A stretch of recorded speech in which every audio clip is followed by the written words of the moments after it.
बिस्मिल्लाहिर्रहमानिर्रहीम। अस्सलाम वालेकुम स्टूडेंट्स, मैं हूं वाजिद अली कंबो, आपका chemistry teacher. Student second year chemistry chapter 11 और आज हमारा टॉपिक है एसिडिक बिहेवियर ऑफ फिनोल। तो आइए हम आगाज करते हैं। My dear student, acidic behaviour of phenol ये एग्जामिनेशन पॉइंट ऑफ व्यू से ये बहुत इंपॉर्टेंट टॉपिक है। इसमें जो पहली बात है ना वो जरा देखें। Phenol is much more acidic than alcohols but less acidic then carboxylic acids. यानी फिनोल के बारे में क्या कहा रहा है कि फिनोल जो है ना, फिनोल ये अल्कोहल से ज्यादा एसिडिक है, लेकिन कार्बोक्सिलिक एसिड जो है ना उनसे ये कम एसिडिक है। दोबारा इस बात को देखिए, मैंने क्या कहा, फिनोल अल्कोहल से ज्यादा एसिडिक है, लेकिन कार्बोक्सिलिक एसिड से इसकी एसिडिटी कम होती है।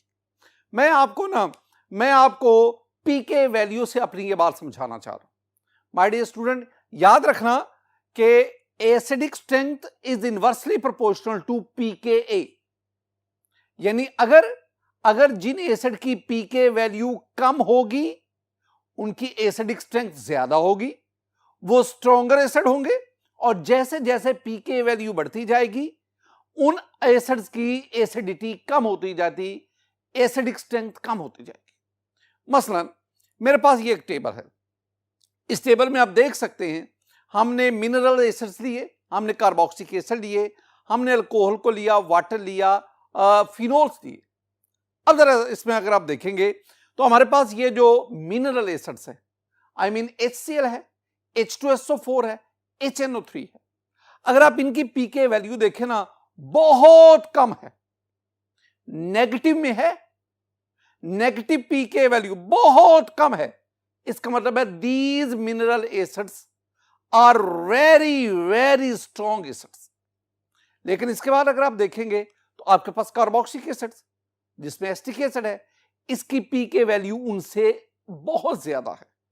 आई मीन कार्बोक्सिलिक एसिड की एसिडिक स्ट्रेंथ मिनरल एसिड से बहुत बहुत कम है। लेकिन कार्बोक्सिलिक एसिड्स के बाद आप फिनोल को देखें, the pK value of phenol is 9.9 which is more than carboxylic acid. अगर पीके वैल्यू फिनोल की कार्बोक्सिलिक एसिड से ज्यादा है, इसका मतलब है फिनोल की एसिडिक स्ट्रेंथ कार्बोक्सिलिक एसिड से कम है। आप इसके बाद वाटर को देखें, आप जानते हैं the pK value of water is 15.74, ये फिनोल से भी ज्यादा होगी। और अगर आप अल्कोहल्स को देखेंगे, अल्कोहल्स की पीके वैल्यू वाटर से भी ज्यादा है। तो माय डियर स्टूडेंट, जैसे जैसे पीके वैल्यू बढ़ती जाती है एसिडिक स्ट्रेंथ कम होती जाती है। तो ये जो टेबल है जिसमें हमने डिफरेंट एसिड इनकी पीके वैल्यूज को कंपेयर किया, तो ये हमें क्या बता रहा है, ये हमें बता रहा है कि मिनरल एसिड्स वो स्ट्रॉन्गेस्ट एसिड है, उसके बाद कार्बोक्सिलिक एसिड, उसके बाद फिनोल, फिर वाटर, और least among these are the alcohols. देखें relative एसिडिक स्ट्रेंथ, ये relative acidic strength of alcohols, phenol, water and carboxylic acid से मैं इन चारों की बात करता हूं। इन चारों की जो relative एसिडिक स्ट्रेंथ है इज एज फॉलो। क्या है स्टूडेंट? relative एसिडिक स्ट्रेंथ में पहले आपके पास कार्बोक्सिलिक एसिड्स हैं, कार्बोक्सिलिक एसिड, कार्बोक्सिलिक एसिड्स, इनकी रिलेटिव स्ट्रेंथ ज्यादा है इन चारों में। उसके बाद आपके पास फिनोल्स, फिनोल, और फिनोल से मेरी यहां मुराद कार्बोलिक एसिड है। उसके बाद वाटर, और फिर मैं अल्कोहल्स की बात करता हूं, अल्कोहल्स। और मैं क्या कह रहा हूं? मैं कह रहा हूं जनाब कि इन चारों में relative acidic strength carboxylic acid की ज्यादा, फिनोल, फिर वाटर, और the weakest acids among these are alcohols. मैं एक और तरीके से भी आपको बात समझाता हूं। माय डियर स्टूडेंट, मैं इनकी के वैल्यू लेता हूं, के वैल्यू। अल्कोहल्स में मैं एसिटिक एसिड की बात करता हूं, acetic acid. My dear student, acetic acid की के वैल्यू जो है वो 1.75 क्रॉस 10⁻⁻⁵ है। ये मैं के वैल्यू ले रहा हूं, पी के वैल्यू नहीं है।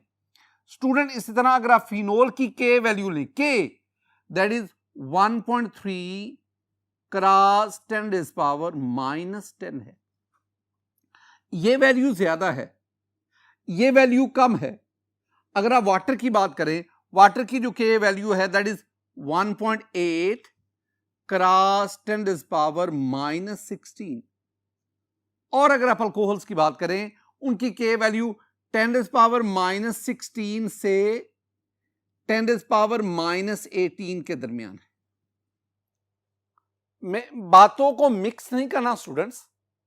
मैंने पहले ये जो टेबल आपके साथ शेयर किया था ना, इस टेबल में मैंने पीकेए वैल्यू के लिहाज से बात की थी। ये टेबल तो मैंने क्या कहा था, मैंने कहा था acidic strength is inversely proportional to pKa value.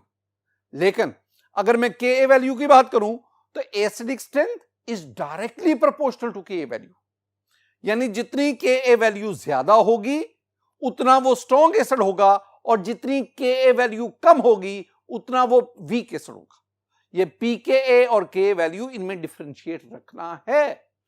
अब देखिए, अगर आप इन चारों को देखें, मैंने अब इनकी के वैल्यू लिख दी, पहले मैंने पीके वैल्यू, अब मैंने के वैल्यू लिख दी।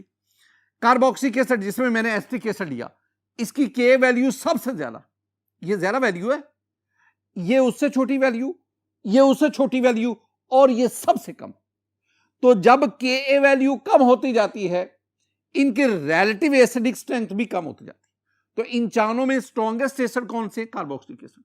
इन चारों में वीक एसिड्स कौन? तो मैं कह सकता हूं कि phenol carbonic acid, phenol carboxylic acid से वीक है, लेकिन वाटर और अल्कोहल से स्ट्रॉन्ग है। यही मैंने बात लिखी कि phenol is much more acidic than alcohols, alcohol और वाटर से ज्यादा एसिडिक है, much more acidic than alcohol and water, but less acidic than carbo. लेकिन कार्बोक्सिलिक एसिड से फिनोल लेस एसिडिक होते हैं। एक और इंपॉर्टेंट बात, phenol dissolves readily in alkalis. Alkalis, strong bases या water soluble bases are called alkalis. My dear student, एक बात देखें, ये मेरे पास ना एक रिएक्शन है, phenol plus NaOH, sodium hydroxide. Sodium hydroxide is an alkali. Reaction हुआ, आपके पास ये सोडियम फिनोक्साइड आयन बना, सोडियम फिनोक्साइड बना plus water. This one is an acid base reaction. In this reaction, sodium hydroxide, which is an alkali, that is a base, that is an alkali, and phenol will act as an acid here. अब इस reaction में phenol H देगा, sodium hydroxide OH देगा, water बनेगा, और ये sodium ion phenoxide ion के साथ मिल जाएगा, और आपके पास ये सॉल्ट बना सोडियम फिनोक्साइड। इसका मतलब क्या हुआ, ये रिएक्शन हमें एसिडिक नेचर ऑफ फिनोल इसको कंफर्म करता है। लेकिन एक और बात student, phenol is too weak to affect litmus paper. बड़ी अहम बात है, फिनोल एसिड है लेकिन इतना वीक एसिड है कि ये लिटमस पेपर को अफेक्ट नहीं करता। और दूसरी बात, इट इज और to evolve CO2 from carbon. ये दो बातें हैं, ये दो पॉइंट्स है स्टूडेंट जो मैं आपके साथ शेयर करना चाहता हूं। एक ना बुनियादी बात सिर में बिठाएं, माय डियर स्टूडेंट, ये आपके पास लिटमस पेपर है। Litmus paper, litmus paper acid जो है वो लिटमस पेपर को रेड कर देता है, और बेस जो है वो लिटमस पेपर को ब्लू। बेस बी से शुरू हुआ तो बेस लिटमस पेपर को ब्लू करता है, एसिड लिटमस पेपर को रेड करता है। ये आपने बुनियादी बात सिर में बिठानी। लेकिन एक काम की बात है, और वो क्या, माय डियर स्टूडेंट, अगर किसी एसिड की एसिडिक सॉल्यूशन, अगर किसी एसिडिक सॉल्यूशन की pH 5 और लेस देन 5 होगा, फिर वो इसको लिटमस पेपर को रेड करेगा। और इस तरह अगर किसी बेसिक सॉल्यूशन की pH 8 से ज्यादा होगी, 8 से ज्यादा होगी, फिर वो बेसिक सॉल्यूशन इस लिटमस पेपर को ब्लू करेगा। अब फिनोल के बारे में याद रखो, the solution, the pH of phenol solution is around 5 और 6। अब ये जो फिनोल का सॉल्यूशन है, इसकी pH 5 और 6 के दरमियान है। अगर 5 से कम होती, फिर वो एक कंपैरेटिवली स्ट्रॉन्ग एसिड होना था, और उसने इस लिटमस पेपर को रेड कर देना था। लेकिन ये जो फिनोल है ये एक स्ट्रॉन्ग एसिड नहीं है, ये वेरी वीक एसिड है, क्योंकि इसके सॉल्यूशन की पीएच 5 और 6 के दरमियान है। लिहाजा वीक एसिड होने की वजह से ये फिनोल का जो सॉल्यूशन है वो लिटमस पेपर पर अफेक्ट नहीं करता, यानी इसको रेड नहीं करता। और दूसरी एक और बात, हम एसिड की ये प्रॉपर्टी भी पढ़ते हैं कि जब एसिड कार्बोनेट या बाइकार्बोनेट के साथ रिएक्शन करते हैं तो वो CO2 carbon dioxide gas evolve करते हैं। लेकिन यहां मसला क्या है? यहां मसला यह है कि ये जो फिनोल ये कार्बोनेट बाइकार्बोनेट के साथ रिएक्शन CO2 इवॉल्व ही नहीं करता। तो CO2 इवॉल्व ना करना इस बात की निशानदेही है कि this one is a very weak acid. Acid है लेकिन ये उतना स्ट्रॉन्ग एसिड नहीं है कि कार्बोनेट और बाइक, इसके मुकाबले में आप कार्बोक्सिलिक एसिड की बात कर लो। कार्बोक्सिलिक एसिड जिसमें एसिटिक एसिड है, एसिटिक एसिड कार्बोनेट बाइकार्बोनेट के साथ रिएक्शन करता है, कार्बन डाइऑक्साइड गैस इवॉल्व करता है, लेकिन फिनोल CO2 इवॉल्व नहीं करता, because this one is an acid but this one is a poor acid, this one is a weak acid. My dear student, K value of phenol मैंने ऊपर भी आपके सामने लिखी, दोबारा फिर लिख देता हूं। दोबारा इसलिए लिख रहा हूं कि ये अक्सर एग्जाम में पूछे। 1.3 क्रॉस 10 पावर -10 ये के वैल्यू है फिनोल की। ये जो मैंने लिखा है ना, ये आपसे MCQ पूछा जाता है, इसलिए ये पहली बात आ गई। एक और भी, ये पहला पॉइंट, ये उसकी एक्सप्लेनेशन, ये दूसरा पॉइंट, ये के वैल्यू आप MCQ के लिए, और एक और पॉइंट की तरफ भी बढ़ते हैं। माय डियर स्टूडेंट, फिनोल के बारे में एक और बात जो हम फर्स्ट ईयर में चैप्टर 9 में भी पढ़ के हैं, वो क्या? It is partially soluble in water. ये पानी में किसी हद तक हल होता है and it's solution has a pH around, ये तो अभी मैंने आपको बताया कि फिनोल का सॉल्यूशन उसकी पीएच 5 और 6 के दरमियान होती। तो मैंने क्या कहा था, अगर 5 से कम होती तो ये लिटमस पेपर को रेड कर देता, या 8 से ज्यादा होती तो फिर तो बेसिक हो जाना था ना। पहली बात क्या है, it is partially soluble in water. My dear student, मैंने आपसे ये डिस्कस किया था, मैंने आपसे क्या कहा था कि जब आप रूम टेम्परेचर पर फिनोल और वाटर का इक्वल वॉल्यूम मिक्स करते हैं तो आपके पास ये टू लेयर्स यानी आपके पास 2 कॉन्जुगेट सॉल्यूशन बनते हैं। ये मैंने रूम टेम्परेचर पे बात की। और ये 2 लेयर्स का बनना हमें क्या कन्विंस करता है? हमें ये कन्विंस करता है, ये 2 कॉन्जुगेट सॉल्यूशन का बनना हमें क्या कन्विंस करता है? ये हमें कन्विंस करता है कि ये जो दोनों लिक्विड आपने मिक्स किए हैं ये पार्शियली मिसिबल है, कंप्लीटली मिसिबल नहीं है, ये इमिसिबल भी नहीं है। हम ये नहीं कहते ये इमिसिबल है, हाँ, ये किसी हद तक आपस में हल हो जाते हैं।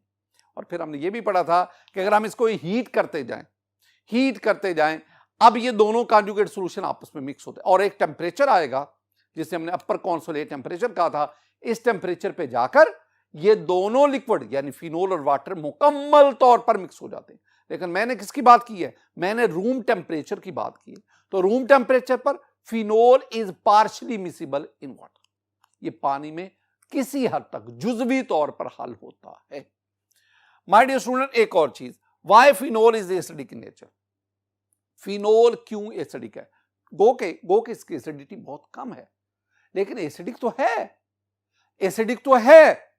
क्यों एसिडिक है? उसकी रीजन क्या है? मैं आपको ना 2-3 पॉइंट्स स्टूडेंट जरा समझा तो देखें। पहली बात आप देखें, this one is the phenol. अब इस फिनोल में देखेंगे ना, ये ऑक्सीजन, इसके पास ये 2 लोन पेयर है स्टूडेंट। ये this one is a resonance structure of phenol. आप इसको यूं भी लिख सकते हैं, कि ये फिनोल लिया, ये मैं पहले बेंजीन बनाऊंगा, ये बेंजीन, अब ना ये मैं OH लगा देता हूं, जो फर्क आएगा वो मैं आपको समझा देता हूं। मैं ना सिर्फ इन पाई इलेक्ट्रॉन की पोजीशन इसको, तो अब मैं इधर, फिर इधर और फिर इधर, ये 2 आपके पास, जैसे हमने बेंजीन के नहीं वो कैक्यूलर स्ट्रक्चर्स बनाए थे इस तरह। तो these are 2 resonance contributing structure. अब ना इसमें होता क्या है कि ये जो ऑक्सीजन है ना, इसके ऊपर ये लोन पेयर है। अब होता क्या है, ये जो ऑक्सीजन अपना लोन पेयर यहां शिफ्ट करेगा, जब ऑक्सीजन का लोन पेयर यहां आएगा तो यहां डबल बॉन्ड बन जाएगा और ये 2 इलेक्ट्रॉन यहां आ जाएंगे। यूं क्या चेंज आएगी? यूं चेंज ये आएगी कि आपके पास ये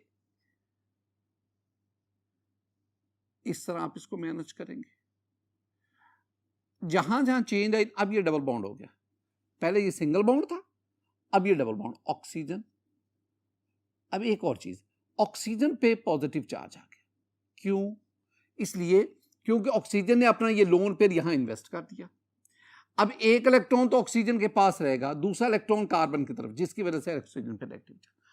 अब जो ही यहां डबल बॉन्ड बनेगा, अब कार्बन के दो बॉन्ड यहां पे हो गए, 2 ये 4 और ये 5 तो नहीं होंगे, इसलिए ये पाई इलेक्ट्रॉन यहां शिफ्ट हो जाएंगे, यूं यहां पे नेगेटिव चार्ज आएगा, नेगेटिव चार्ज।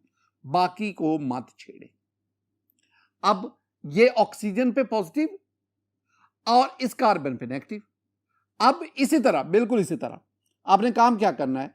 आपने काम ये करना है कि अब इस नेगेटिव चार्ज को, ये जो इलेक्ट्रॉन्स है ये यहां से यहां शिफ्ट हुए, ये दोनों इलेक्ट्रॉन यहां आ गए, इसका मतलब अब ये नेगेटिव चार्ज यहां की बजाय यहां शिफ्ट हो गया। आप इधर देख सकते हैं, मैंने क्या कहा कि ये आपके पास इस कार्बन पे ये नेगेटिव चार्ज, ये दोनों इलेक्ट्रॉन यहां आ गए और ये 2 इलेक्ट्रॉन यहां ये पैरा पोजीशन पे चले गए। ये आपके पास एक और रेजोनेंस स्ट्रक्चर बन गया। बिल्कुल इसी तरह अब आप काम क्या करेंगे? ये पैरा पोजीशन पे जो नेगेटिव चार्ज है, इस इलेक्ट्रॉन को यहां शिफ्ट करें और ये इलेक्ट्रॉन यहां आ जाएंगे, तो आपके पास ये एक और रेजोनेंस कंट्रीब्यूटिंग स्ट्रक्चर। बिल्कुल ये आपके पास ये जो 3 स्ट्रक्चर बने ना, अब इन 3 स्ट्रक्चर में आप देखेंगे ना, तो ऑक्सीजन पर पॉजिटिव चार्ज है और ये नेगेटिव चार्ज, ये पहले आर्थो पे, फिर पैरा पे, फिर आर्थो पे जा रहा है। एक बहुत ये स्टूडेंट इस तरह अगर आप गौर से देखेंगे ना, ये आपके पास 5 रेजोनेंस कंट्रीब्यूटिंग स्ट्रक्चर बन गए, और अगर आप इनका रेजोनेंस हाइब्रिड बनाना चाहते हैं तो वो ये बन गए। इसका मतलब है ये जो रेजोनेंस हाइब्रिड और फिनोल है ना, this one actually is a resonance hybrid of these 5 resonance contributing structure. In 5 resonance contributing structure में से ना, इन 3 में, ये नंबर 2, नंबर 3, नंबर 4, नंबर 5, इन 3 में ऑक्सीजन पर पॉजिटिव चार्ज है। अब जब ऑक्सीजन पर पॉजिटिव चार्ज आएगा तो ऑक्सीजन क्या करेगी? ऑक्सीजन और हाइड्रोजन के दरमियान ये जो इलेक्ट्रॉन्स है ना, ऑक्सीजन इनको अपनी तरफ पुल करेगी और यूं ये हाइड्रोजन प्रोटॉन बनकर रिलीज हो जाए। इसका मतलब क्या हुआ? मैंने क्या कहा? मैंने कहा कि ये जो 5 रेजोनेंस कंट्रीब्यूटिंग स्ट्रक्चर आएगा ना, उनमें 3 के अंदर ऑक्सीजन पर पॉजिटिव चार्ज आता है। जब ऑक्सीजन पर पॉजिटिव चार्ज आएगा तो ये ऑक्सीजन इन इलेक्ट्रॉन्स को अपनी तरफ विड्रॉ करेगा, यूं ये हाइड्रोजन प्रोटॉन बनकर निकल जाएगा और आपके पास क्या बनेगा स्टूडेंट? आपके पास ये हासिल होगा, ये phenol after the loss of proton, student आपके पास ये आयन बना।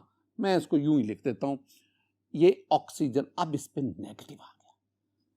इसका नाम बहुत important, this one is very important, this one is called phenoxide ion.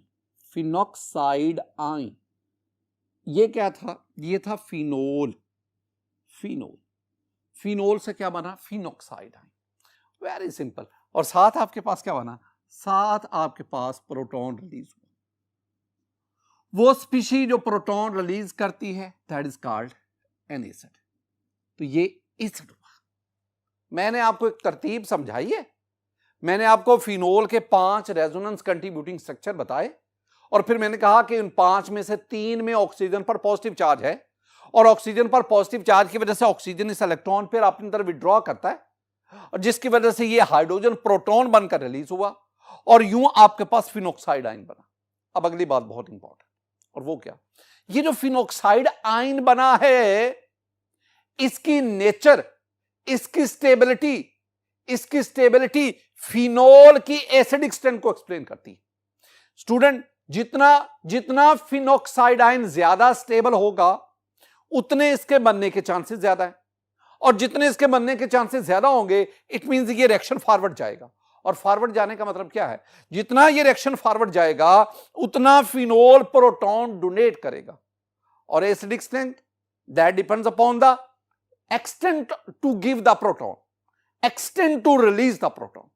तो जितना फिनॉक्साइड, अभी ये बात ध्यान में बिठाओ, जितना फिनॉक्साइड आयन स्टेबल होगा उतने इसके बनने के चांसेस ज्यादा, और जितने इसके बनने के चांसेस ज्यादा होंगे उतना ये रिएक्शन फॉरवर्ड जाएगा, और जितना ये रिएक्शन फॉरवर्ड जाएगा उतने प्रोटॉन ज्यादा रिलीज होंगे, और वो एसिड जो जितने ज्यादा प्रोटॉन रिलीज करता है उतनी उसकी एसिडिक स्ट्रेंथ ज्यादा होती है। सारी बात एसिडिक स्ट्रेंथ ऑफ फिनोल, इस सब का दारोमदार किस पर है, इस सब का दारोमदार नेचर ऑफ फिनॉक्साइड आयन। अब हम ना फिनॉक्साइड आयन इसकी नेचर को देखते हैं, इसकी स्टेबिलिटी को देखते हैं। माय डियर स्टूडेंट, ये जो फिनॉक्साइड आयन है इसके बारे में जरा देखें। The negative charge on oxygen atom, ये फिनॉक्साइड आयन है, ऑक्सीजन पर negative charge. The negative charge on phenoxide ion, the negative charge on oxygen atom can become involved with pi electron cloud on the benzene ring. Benzene ring है ना, इसमें ये pi electrons है, 2 4 6 pi electron. और मैंने कहा था pi electron extensively move करते हैं, एक इलेक्ट्रॉन पाई इलेक्ट्रॉन क्लाउड बन गया। अब ये ऑक्सीजन अपना पाई इलेक्ट्रॉन यहां इन्वॉल्व करके इसको इसमें डिलोकलाइज करवा देता। कैसे, देखो ये ऑक्सीजन के ये इलेक्ट्रॉन यहां आ गए, इसका मतलब है यहां पे डबल बॉन्ड बन गया, यहां पे डबल बॉन्ड बना, double bond. My dear student, यहां पे ये डबल बॉन्ड, ये इलेक्ट्रॉन यहां आ गए, डबल बॉन्ड। अब जब डबल बॉन्ड बना ना तो ये इलेक्ट्रॉन यहां चले गए, यहां पे नेगेटिव चार्ज आ गया, बाकी को ये इधर रहने दो, ये इधर रहने दो, ये एक आपके पास रेजोनेंस स्ट्रक्चर बन गया। मैं आपको ना इसको ये एक आसान तरीके से समझाता हूं, फिर मैं डिटेल से भी आपको बताता हूं। बिल्कुल इसी तरह स्टूडेंट, अब ये जो इलेक्ट्रॉन्स हैं जो इस कार्बन पर हैं, ये इलेक्ट्रॉन यहां से यहां शिफ्ट हुए, यानी बाकी को मत छेड़ो, ये डबल बॉन्ड हो ऊपर रखो, डबल बॉन्ड हो। अब क्या हुआ, ये पाई इलेक्ट्रॉन यहां आ गए, अब ये यहां चले गए, यहां नेगेटिव चार्ज आ गया, इसको यहीं पे रखो। ये एक और रेजोनेंस स्ट्रक्चर बन गया, किसका, फिनॉक्साइड आयन का। अब ये दोनों इलेक्ट्रॉन यहां चले गए, जब यहां जाएंगे इनको यहां लिया, बाकी को मत छेड़ो। बाकी से क्या मुराद है कि ये डबल बॉन्ड ओ मत छेड़ो, इस तरह यहां पे डबल बॉन्ड है, ये डबल बॉन्ड है, यानी पाई इलेक्ट्रॉन आ गया। अब यहां पे ये आ गया, और ये पाई इलेक्ट्रॉन यहां नेगेटिव चार्ज, पहले यहां पे था आर्थो पोजीशन पे, फिर पैरा पे नेगेटिव चार्ज, अब दोबारा आर्थो पे चला। अब ये यहां आ गया, यानी अब ये यहां डबल बॉन्ड आ गया, ये तो है, ये तो है, और ऊपर आपके पास ये डबल बॉन्ड ओ भी है। ये आपके पास एक और, ये भी रेजोनेंस कंट्रीब्यूटिंग स्ट्रक्चर था, ये जो रेजोनेंस कंट्रीब्यूटिंग स्ट्रक्चर, इसको हम डबल हेड एरो से शो करते हैं। ये आपके पास 1 2 3 4 5, these are 5 different resonance contributing structure of phenoxide. मैं जरा डिटेल में आपने एग्जाम में अपने पेपर में इस तरह बनाना है, मैं जरा डिटेल से आपको समझाने की खातिर। देखें स्टूडेंट, ये मेरे पास फिनॉक्साइड आयन है, मैंने ये कार्बन बॉन्ड ऑक्सीजन पे नेगेटिव चार्ज, और इस तरह ये जो कार्बन है, ये आपको पता है कि रिंग में 6 कार्बन है, हर कार्बन के साथ एक एक हाइड्रोजन है, और बीच में ये मैंने पाई इलेक्ट्रॉन भी शो कर दिए, मैं बॉन्ड की सूरत में पाई इलेक्ट्रॉन शो कर। स्टूडेंट अब देखें, ये जो ऑक्सीजन है इस पे ये जो नेगेटिव चार्ज है ये यहां शिफ्ट हो गया। अब जो ही यहां शिफ्ट होगा ना, अब आप इस कार्बन को देखो, जिस कार्बन के साथ ऑक्सीजन लगा हुआ ना, आप इस कार्बन को देखें, इस कार्बन के आप बॉन्ड गिने कितने हो गए, इस कार्बन के बॉन्ड हो गए 1 2 3 4 5। अब कार्बन पेंटावेलेंट तो है ही नहीं, तो कार्बन तो टेट्रावेलेंट है। इसका मतलब है जो ही ये पाई ऑक्सीजन के इलेक्ट्रॉन यहां आएंगे, कार्बन ऑक्सीजन डबल बॉन्ड बनेगा, ये पाई इलेक्ट्रॉन इस कार्बन पर चले जाएंगे, और यूं इस कार्बन पर ये आर्थो पोजीशन वाले कार्बन पर नेगेटिव चार्ज आ जाएगा। अब नेक्स्ट क्या होगा, यही कार्बन पर जो नेगेटिव चार्ज है ना, ये इलेक्ट्रॉन यहां शिफ्ट हो जाएंगे। जो यहां शिफ्ट होंगे तो आप इस कार्बन को देखें, इसके कितने हो गए, इसके 5 बॉन्ड हो गए। अब 5 बॉन्ड तो नहीं होंगे, इसलिए ये जो 2 इलेक्ट्रॉन है ये पैरा पोजीशन पे नेगेटिव चार्ज की सूरत में चलेगा। अब ये पैरा पोजीशन पे जो नेगेटिव चार्ज है ये यहां शिफ्ट हो गया। अब जब यहां शिफ्ट होगा, यहां डबल बॉन्ड बन गया। अब इस कार्बन को देखें, अब इस कार्बन पर दोबारा इसके 5 बॉन्ड बन गए, लिहाजा अब ये जो पाई इलेक्ट्रॉन से ये आर्थो वाले कार्बन पे चले गए और यूं इस पर नेगेटिव चार्ज आ गया। अब लास्ट पे ये जो नेगेटिव चार्ज यहां पे आएगा और दोबारा एक चीज आ गई, और दोबारा क्या होगा, दोबारा माय डियर स्टूडेंट, दोबारा ये जो 2 इलेक्ट्रॉन थे ये इलेक्ट्रॉन दोबारा ऑक्सीजन पे चले जाएंगे। जब ये दोबारा ऑक्सीजन पे जाएंगे तो मैं लिख सकता हूं कि ऑक्सीजन पे कौन सा चार्ज आ गया, नेगेटिव आ गया। ये दोबारा, यानी पहले ये था, एंड पे ये दोबारा ऑक्सीजन पे नेगेटिव चार्ज अपीयर। यूं मेरे पास ये 5 रेजोनेंस कंट्रीब्यूटिंग स्ट्रक्चर बने। इसमें क्या हुआ, इसमें यह हुआ कि ऑक्सीजन पे जो नेगेटिव चार्ज था ना, उसके आने की वजह से रिंग में अवेलेबिलिटी ऑफ इलेक्ट्रॉन बढ़ गई, रिंग इसमें रेजोनेटिंग टेंडेंसी बढ़ गई, जिसकी वजह से ये स्टेबलाइज हो गया। और एक और भी याद रखना बात, this phenoxide ion has 5 resonance contributing structure. हमने कहा था कि number the stability of anion, the stability of ion is directly proportional to number of resonance contributing structure. Since phenoxidine has 5 resonance contributing structure, it is much more stable. अगर मैं ना phenol और फिनोक्साइडाइन दोनों की बात करूं, मैं सिर्फ ये रेजोनेंस के हवाले से बात कर रहा हूं, अगर फिनोल और फिनोक्साइडाइन की बात करूं ना, तो phenoxide ion is more resonance stabilize than phenol.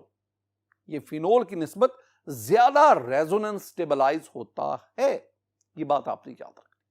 My dear student, the negative charge is thus delocalized in the ring. अब क्या होगा, जब ये फिनोल अपना ये नेगेटिव चार्ज यहां, तो नेगेटिव चार्ज पहले यहां, फिर यहां, पहले यहां, फिर यहां, फिर यहां, डीलोकलाइज हो रहा है एक से दूसरी जगह, आर्थो पे, पैरा पे, आर्थो पे, फिर ऑक्सीजन पे, फिर आर्थो पे, फिर पैरा पे, फिर इस तरह ये डीलोकलाइज हो रहा है। And phenoxide ion becomes relatively stable. और इसी स्टेबिलिटी की वजह से मैंने अभी आपसे क्या कहा था, मैंने क्या कहा था कि फिनोल किस में कन्वर्ट होता है, फिनोक्साइड। तो जितना फिनोक्साइडाइन ज्यादा स्टेबल होगा उतनी फिनोल की एसिडिटी ज्यादा होगी। अगर आप फिनोल के बजाय यहां पे अल्कोहल ले लें, तो अल्कोहल प्रोटॉन रिलीज करके एल्कोक्साइडाइन बनाएगा, लेकिन एल्कोक्साइडाइन में फिनोक्साइडाइन की तरह सा रेजोनेंस स्टेबिलिटी नहीं होती। यही वजह है कि जो अल्कोहल्स हैं they are much less stable than weak acid than phenols. आगे हम ना 2 बहुत इंपॉर्टेंट पॉइंट्स उसकी तरफ मैं आपको ले जाता हूं। माय डियर स्टूडेंट, पहला पॉइंट, ये जो मैं बातें बता रहा हूं ना, ये एंटी टेस्ट के लिहाज से बहुत इंपॉर्टेंट है। या अगर आपसे एग्जाम में कोई कंसेप्चुअल एमसीक्यू आता है या कोई कंसेप्चुअल शॉर्ट आंसर क्वेश्चन आता है, तो ये मेरी बातें वहां आपको सपोर्ट करेंगी। Effect of substituent on the acidity of phenol. ये फिनोल है, अगर फिनोल पर किसी भी जगह कोई सब्स्टिट्यूएंट आए, आर्थो, मेटा, पैरा, किसी position, G mean any substituent जो फिनोल पर आ गया, अब उस सब्स्टिट्यूएंट के आने से फिनोल की एसिडिटी बढ़ी या कम होगी। दो तरह से बात को ध्यान में रखना है। पहला, ये सब्स्टिट्यूएंट है क्या ये इलेक्ट्रॉन डोनेटिंग सब्स्टिट्यूएंट है, क्या ये इलेक्ट्रॉन विड्रॉइंग है, कौन सा है, क्या ये सब्स्टिट्यूएंट रिंग से इलेक्ट्रॉन विड्रॉ करता है या रिंग को इलेक्ट्रॉन रिलीज करता देता है, कौन सा है। पहली बात, अगर ये सब्स्टिट्यूएंट इलेक्ट्रॉन विड्रॉइंग ग्रुप हो, यानी अगर ये सब्स्टिट्यूएंट इससे इलेक्ट्रॉन विड्रॉ करे, जैसे हेलो है, जैसे नाइट्रो है, जैसे सल्फोनिक एसिड ग्रुप है, ये कौन से हैं जो रिंग से इलेक्ट्रॉन विड्रॉ करते, खींचते, तो फिर क्या होगा स्टूडेंट, अगर ये सब्स्टिट्यूएंट इलेक्ट्रॉन विड्रॉइंग ग्रुप होगा, it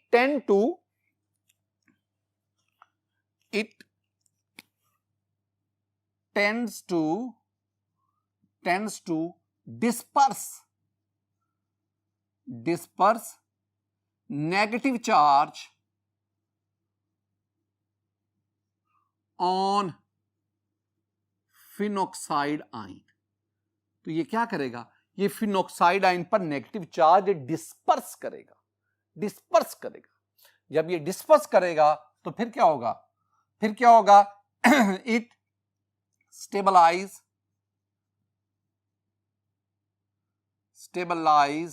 the phenoxide ion and thus increases the acidity। अब याद रखना है, अगर ये वाला जो ग्रुप है ये कोई हेलो ग्रुप होगा, ये नाइट्रो ग्रुप होगा, दूसरे बार ये सल्फोनिक एसिड ग्रुप होगा, ये कौन से ग्रुप हैं, ये वो ग्रुप हैं जो इलेक्ट्रॉन विड्रॉ करते हैं। तो क्या करेंगे, ये इलेक्ट्रॉन विड्रॉ करेगा, नेगेटिव चार्ज इस पर डिस्पर्स हो जाएगा, फिनॉक्साइड आयन ज्यादा स्टेबल हो जाएगा। मैं फिनॉक्साइड की बात कर रहा हूं, अगर मैं इसको यूं ये लिख दूं, फिनॉक्साइड ज्यादा स्टेबल हो जाएगा और जिसकी वजह से एसिडिटी बढ़ जाएगी। तो सिंपल बात से क्या रखना, अगर फिनोल पर कोई इलेक्ट्रॉन विड्रॉइंग ग्रुप होगा तो वो इसकी एसिडिटी को बढ़ा देगा, लेकिन इसके बाद अगर इस पर कोई इलेक्ट्रॉन डोनेटिंग ग्रुप होगा, इलेक्ट्रॉन डोनेटिंग से मुराद क्या है, इलेक्ट्रॉन डोनेटिंग से मुराद है NH2 ग्रुप, इलेक्ट्रॉन डोनेटिंग से मुराद है आपके पास OR group, alkoxy group, electron donating से मुराद है आपके पास अल्काइल ग्रुप, ये इलेक्ट्रॉन डोनेटिंग ग्रुप है। तो अगर इस पर कोई इलेक्ट्रॉन डोनेटिंग ग्रुप होगा वो क्या करेगा, that tends to intensify the negative charge and thus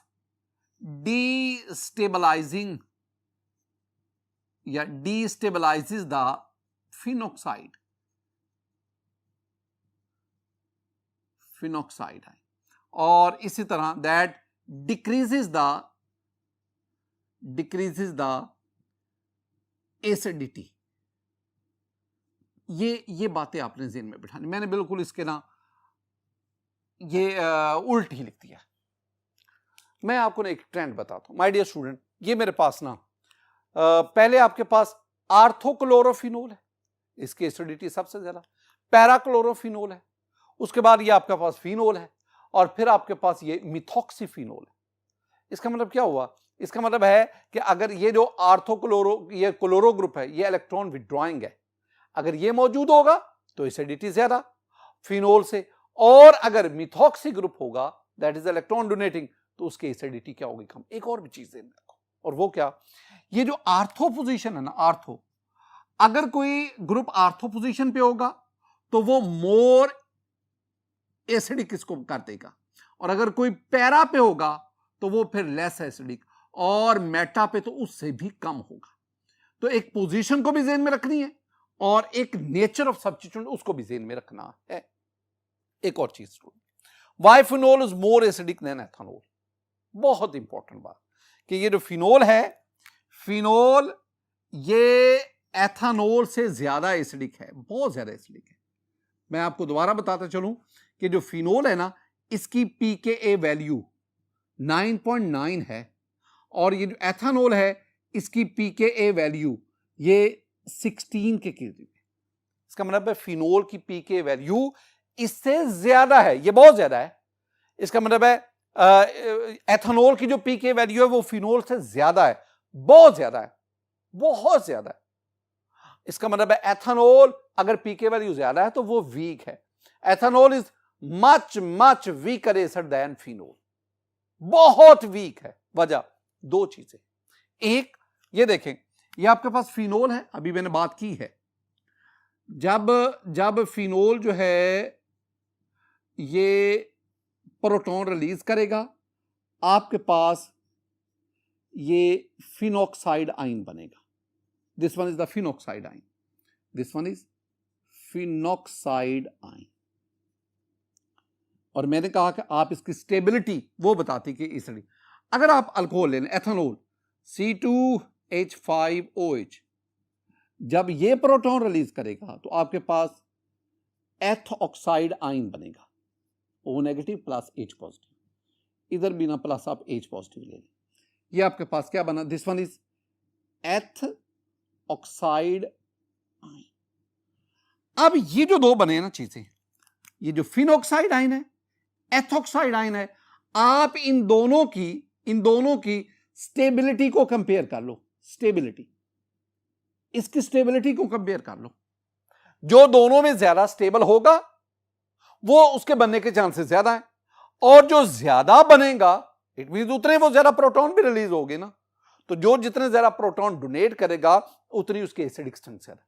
student, मैंने आपसे क्या कहा था, मैंने कहा था this phenol it has 5 resonance contributing structure, phenoxide ion has 5 resonance contributing, but on the other hand this ethoxide ion it has no resonance contributing structure. इसमें वैसे रेजोनेंस होती ही नहीं जैसे फिनॉक्साइड आयन में होती, जिसकी वजह से ethoxide ion is much much weaker acid than the phenoxide. एक और बड़ी इंपॉर्टेंट बात है, माड़े जरा गौर से देखना, ये आपके पास फिनोल है, फिनोल में ये कार्बन जिसके साथ OH ग्रुप अटैच है, this carbon is sp2 hybridised. लेकिन अगर आप इथाइल अल्कोहल की बात करें, ये कार्बन जिसके साथ OH ग्रुप अटैच है, this carbon is sp3 hybridised. Phenol में OH जिस कार्बन के साथ बॉन्डेड है वो sp2 है, और इथाइल अल्कोहल में जिस कार्बन के साथ OH है दैट इज sp3 हाइब्रिडाइज्ड। आप जानते हैं कि वो कार्बन जो sp2 हाइब्रिडाइज्ड होती है उसकी इलेक्ट्रोनेगेटिविटी ज्यादा है, और sp3 हाइब्रिडाइज्ड कार्बन इसकी इलेक्ट्रोनेगेटिविटी कम है। अगर इलेक्ट्रोनेगेटिविटी ज्यादा है sp2 हाइब्रिडाइज्ड की, तो ज्यादा इलेक्ट्रोनेगेटिविटी की वजह से ये इलेक्ट्रॉन अपनी तरफ विड्रॉ करता है, जिसकी वजह से फिनोल में proton releasing tendency ethyl alcohol में प्रोटॉन रिलीजिंग टेंडेंसी से ज्यादा है। That is why phenol is much more acidic than ethanol. ये दो बातें, एक stability of phenoxide and ethoxide, इनको कंपेयर कर लो, उसके अपना रेजोनेंस कंट्रीब्यूटिंग स्ट्रक्चर की बात कर लो, और दूसरा कि फिनोल और एथेनॉल दोनों में वो कार्बन जिसके साथ OH है, आप उस कार्बन के हाइब्रिडाइजेशन और फिर इलेक्ट्रोनेगेटिविटी की बात करें। ये दो पॉइंट्स हैं जिनकी बेस पर आप इस क्वेश्चन को आंसर कर सकते। माय डियर स्टूडेंट, आज के इस लेक्चर में मैंने आपको एसिडिक बिहेवियर ऑफ फिनोल ये डिस्कस करवाया। मेरी दुआ है कि अल्लाह ताला आप पर अपना फजल फरमाए, अल्लाह ताला आप पर अपना करम फरमाए। अस्सलामु अलैकुम व रहमतुल्लाह।